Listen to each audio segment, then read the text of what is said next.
Well, let's start off our conversation with the spokesman for Azerbaijan's Ministry of Foreign Affairs, Hikmat Hajiyev.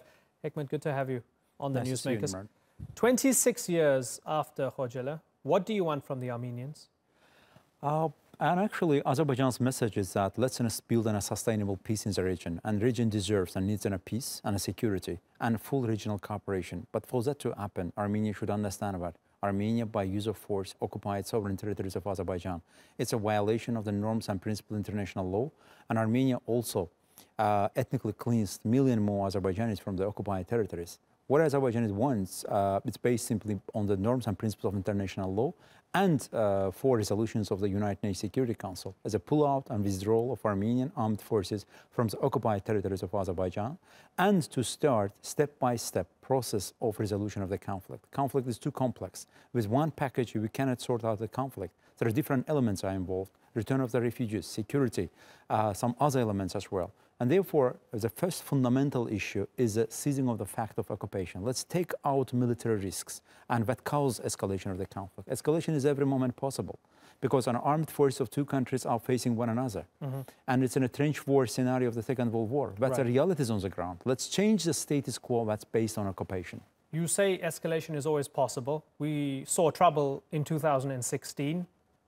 It was war again, and people feared it might even get much, much worse. How close are we to that happening again? Simply, it can happen every moment because we are still having a persistent and continued fact of occupation. Armenian armed forces are physically present in the occupied territories of Azerbaijan, and Armenian armed forces also continuing certain kind of provocations or military political provocations, and they are going hand by hand and complementing with one another. And if you have more than 100,000 soldiers are sitting as a trench face to face and exchanging fire, and on every moment this kind of escalations could happen. And therefore, Azerbaijan's key message and a fundamental message, not only Azerbaijan, but international community, including OSCE, Minsk Group co-chair countries, are underlining with fact that first and utmost, initially Armenian armed forces should be withdrawn from the regions occupied of Nagorno-karabakh region of Azerbaijan as a first step towards building a confidence, understanding, and also most importantly, having a de-escalation and taking out military facts and providing prerequisites for the political solution of the conflict. Thank you so much, Thank you. Hikmat. Good to have you on the program. It's a pleasure. We're going to open it up to the panel in a few moments, but first, here's the story of one of Khojaly's survivors.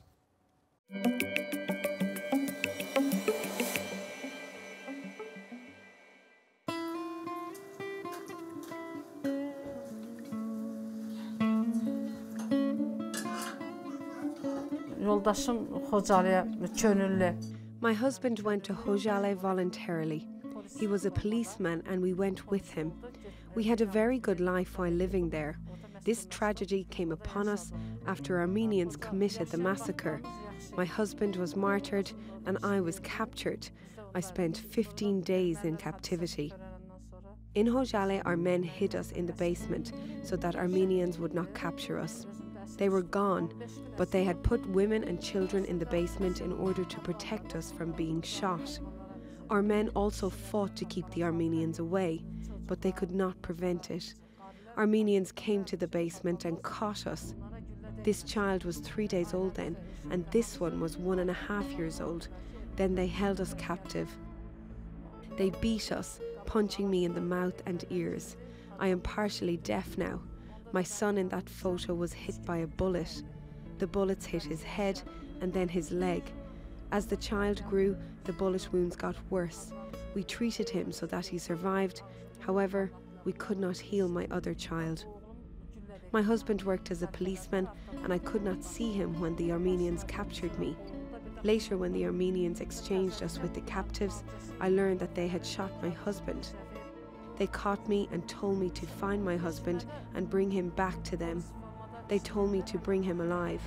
I told them that he is my husband, so why should I bring him? At that moment, they hit me with their gun and I fell down. In that photo, I was with my child. It is the 26th anniversary of the Khojaly tragedy.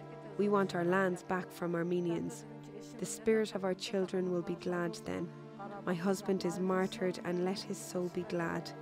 Our children's soul and the souls of our sisters and brothers will only be glad if we get our land back.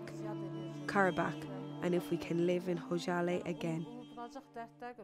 Well, to explore how this ongoing conflict can be resolved, I'm joined now by former US Ambassador to Azerbaijan, Matthew Bryza, and the head of the Azerbaijan Institute for Democracy and Human Rights, Ahmad Shahidov, and finally Richard Giragosian. He's the director of the Regional Studies Center, an independent think tank based in Armenia. Gentlemen, good to have you on the program. Ahmed, I want to begin with you. People talk about justice for Khojaly. What does that mean? What would it mean now, 26 years on? Yes, thank you. First of all, we need to pay attention to the basic course of this conflict. The Armenia-Azerbaijan conflict is the oldest ongoing conflict in the post-Soviet era, and the base course of the conflict lies in the centuries-long Armenian territorial claims against Azerbaijan. And in early 1988, the Armenians started aggressive actions against Azerbaijan to implement the long-standing plan to secede Nagorno-karabakh from Azerbaijan and annex it to Armenia. So in late 1991 and early 1992, armed hostilities and Armenian attacks on Azerbaijan intensified, and Khojaly, the town in Nagorno-Karabakh, became the target of these operations. And from 25 to 26 of February in 1992, by the support of former USSR 366 regiment. Do you think, and you're giving me a timeline here, and I'm sorry for being rude. Sure. Do you think it was ethnic cleansing and even genocide, as some have claimed? You know, the events in Khojaly is accepted by the international community as massacre, as genocide, because on that night, the Armenian armed forces killed 613 civilian people, and including 106 women, children, elderly, and till today, 1,275 people were missed. Certainly, and if I can go back to my fundamental question, what would justice mean for you today, in the year 2018? You know, justice for Khojaly means that all international community must recognize these events as massacre, as genocide, because there are a lot of evidence, like photos, videos, showing all these massacres, killing, and the Azerbaijani journalist Chingiz Mustafayev recorded all these events. So you want recognition? Yes. That's what you want. Richard, is it fair to say that Armenia has struggled to come to terms with the fact that they did unspeakable things on February 25th and 26th, 1992? I would say no, only because in the wider context, as distressing, as disturbing as the incidents were, it was part of a bigger chain of events from anti-Armenian pogroms in Sumgait and Baku onward.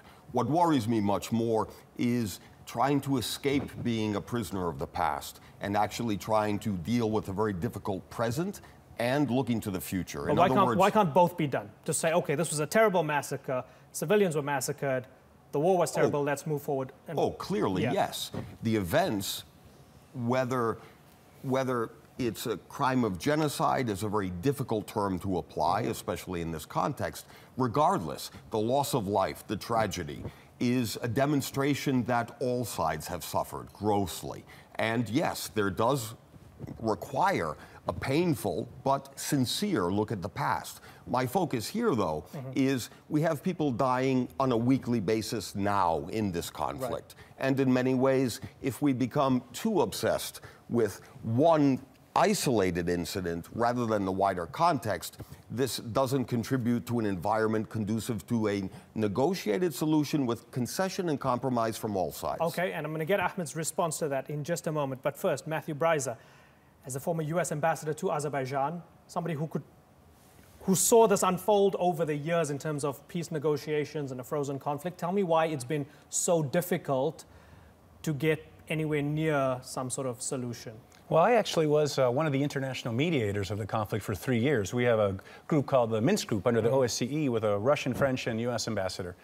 And I can say we got pretty close in the springtime of 2009, and then in the autumn as well. The basic outlines of an agreement exist, and the basic principles have been agreed in principle by both sides.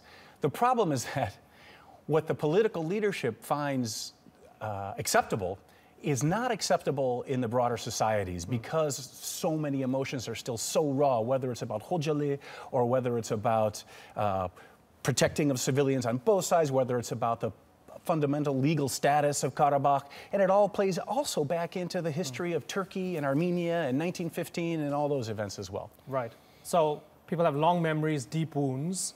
Ahmed, would you accept Richard's argument that whatever happened, the people can't be held hostage by the past and need to move forward? You know, as Mr. Giragosian mentioned about the, I would say, to look to the future for both countries. I am not politician, I am not historian, but I am human rights defender, and I care about the rights of civilian people living in front line, about the women, children. But after 25 years, after the Khojaly massacre, today we cannot look to the future and to, how to say, because the Armenian side continues the violation of international law, violation of human rights in front line. For example, I took the photo of this 2-year-old Zahra.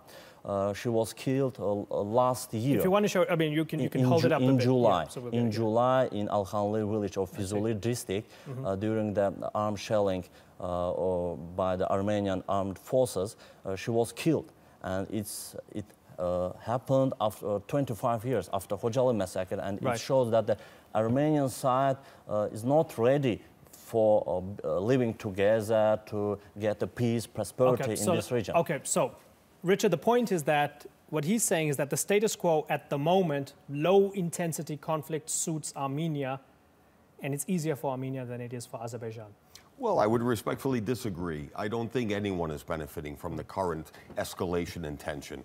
There are losses on both sides, but equally painfully, whether it's the death of a tragic infant or toddler, we have similar examples on all sides. My point here is, in many ways, there is no winner for this.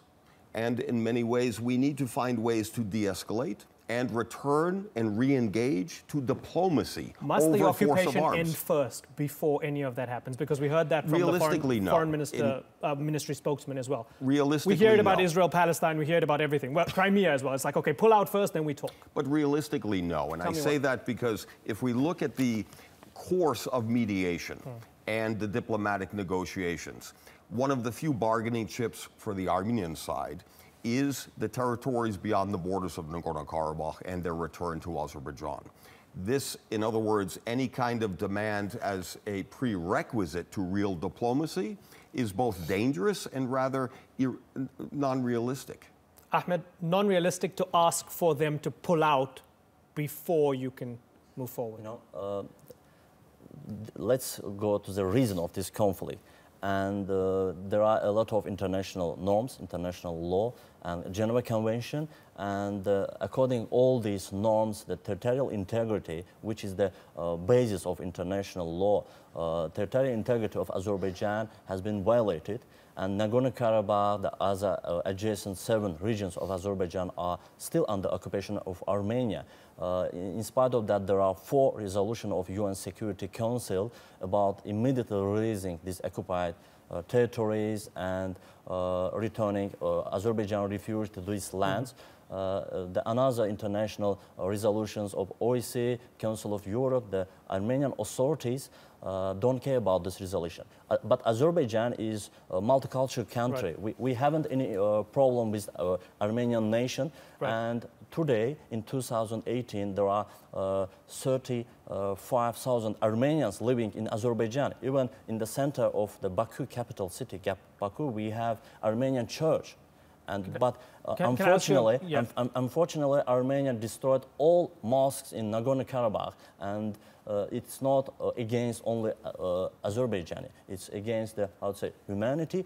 But in spite of that, after 30 years of Nagorno-Karabakh conflict, we are ready to get the peace and prosperity. But there are concrete reasons for getting this peace. I want to ask you about something. You mentioned the UN Security Council and resolutions. Yes. How do you feel about the fact that Russia's on the UN Security Council? And so they're going to support Armenia no matter There what. are 5 members of UN Security Council, and all of them accepted these 4 resolutions. It happened in 1992 and 1993. All these resolutions talks about the territorial integrity of Azerbaijan. Even the Armenia didn't recognize the Nagorno-Karabakh as an independent country. It means that Armenia recognized territorial integrity of Azerbaijan. Right. But why we cannot get this peace? So it means that Armenia should make first step to release these occupied territories. Then the Azerbaijani refugees will return to these Nagorno-Karabakh as occupied lands. Then we are ready to give highest status for Nagorno-Karabakh. You want them to make the first move, sure. right? And Richard's saying that's unrealistic for now. Matthew Bryza, we saw big trouble in 2016. It flared up. Yeah. We saw the Armenian president and an Azerbaijani diplomat trade barbs at the Munich Security Conference recently. How close are we to something really terrible happening very soon? I think we're less close than a lot of people fear. I think nothing big and terrible is going to happen without some premeditation. And that's because the sides, they know what is required if there's going to be a major military maneuver. And I think you'd have to see the mobilization of significant, at least Azerbaijani forces. But that doesn't mean terrible things don't happen. I mean, as Richard was saying, well, we want to see an end to these people being killed along the front lines, whether they're soldiers or as you were saying, whether they're civilians. I think the bargain here in play and why there hasn't been the fulfillment of the Security Council resolutions is indeed that the structure of the agreement that's been negotiated for years and sort of agreed in principle by both sides is that the 7 territories surrounding Nagorno-Karabakh will be returned to Azerbaijan. The occupied territories will be returned to Azerbaijan in exchange for some expression of self-determination of the Armenian majority population in Nagorno-Karabakh. That's a difficult balance to strike, but I think the parties have struck it. Now it's time for political courage to push this through the societies. Talking about political courage and the broader geopolitics of it all and political will, does it help that Turkey and Russia are somewhat decent with each other right now, because one side backs Azerbaijan and the other Armenia, generally in this conflict? Yeah. Well, I think it generally doesn't hurt. In fact, it's a good thing for the region if Turkey and Russia are not at each other's throats like they were after the downing of that Russian aircraft that violated Turkish airspace. When it comes to Karabakh, I think that ultimately there has to be an active role by the United States president, because no matter what is agreed, if Russia supports it, even in Armenia there's going to be suspicion, and even more so in Azerbaijan. So there needs to be some sort of imprimatur of someone seen, of a side that's seen as being somewhat more neutral. One last point about neutrality that's ironic or disadvantageous for some in Azerbaijan is that the 3 mediators of the Minsk group, Russia, France, and the United States, actually are the countries with the 3 largest Armenian diasporas. So that's hard to swallow in Azerbaijan sometimes. Right, that's fascinating. Right, we're almost running out of time. So Richard Giragosian, give me some room for optimism. I am optimistic. Chosen to live in Armenia, moving there from the United States. I'm optimistic because we're approaching a tipping point where force of arms, the military solution, is increasingly revealed to be an empty avenue. And in many ways, we need to recommit to diplomacy now in terms of confidence-building measures. The second grounds for optimism is we may reach a solution based on statesmanship and based on demographic change, where the new generations coming to power in the region understand the fatigue and the conflict has exerted too high of a cost. And in many ways, April 2016, the most serious fighting was important in terms of changing the landscape. Azerbaijan took back territory for the first military victory in many years. This should be a degree of more self-confidence by Azerbaijan and a return to diplomacy. This is what we're investing in. Ahmad Shahidov, when you hear Richard say that, do you feel, well, if more Armenians thought like Richard did, maybe we'd get close to some sort of peace deal? I agree with only one idea of Richard about there is no winner in Nagorno-Karabakh conflict. only external powers, foreign powers who controls, for example, Armenia, they benefit from this conflict. If the Armenian people, the ordinary Armenians, should understand the real situation in Nagorno-Karabakh conflict and push the authorities to sit face to face with Azerbaijani government and gain the peace resolution and to respect the international law, international conventions. I think that Azerbaijanis and Armenians should live together, both in Armenia, in Azerbaijan, in Nagorno-Karabakh region and other regions, but by respecting the international law, the territorial integrity of both countries, the human rights, and everything will be okay. Well, it's been ongoing for almost 3 decades. It's been important to have this discussion because even people who claim to be in the know about the world, whether Syria, Afghanistan, the Balkans, whatever, generally have no clue about this. And I think that's why it's extremely important, myself included, you know, and I think it's really important to have this discussion. Gentlemen, I thank you very much for joining us here on the Newsmaker. Thank you.